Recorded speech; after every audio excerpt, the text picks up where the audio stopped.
What happens to your brain when you fall in love? 3 substances that act in your brain when you fall in love. It has been confirmed that the attraction that animals feel for certain partners is related to high levels of these substances in the brain. Most importantly, these 3 chemicals produce many feelings of human romantic passion. After the first crossing of looks and a clear physical attraction, the crush begins to set and the brain begins to generate some substances that make the magic happen.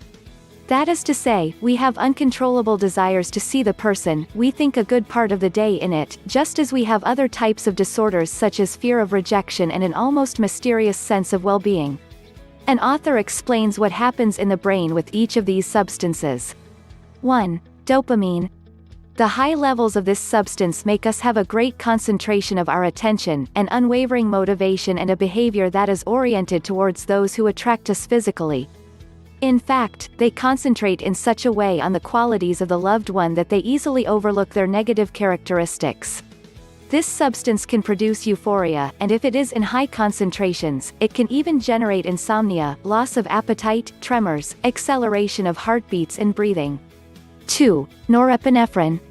The effects are varied and depend on the part of the brain that activates its effects, however among the most frequent are that it helps us remember the smallest details about the behavior of our loved one and the unforgettable moments together because this substance helps to remember new stimuli, in addition to having excessive energy.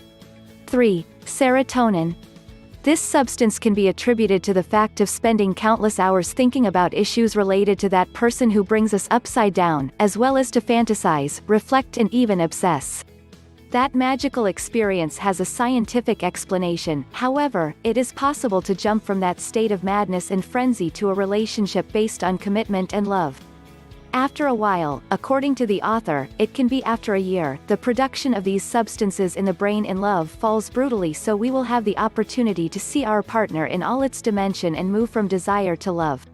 If you want to learn what happens to your brain when you fall in love, click or tap the link on or below this video to download my free ebook, How to Get a Man to Love You.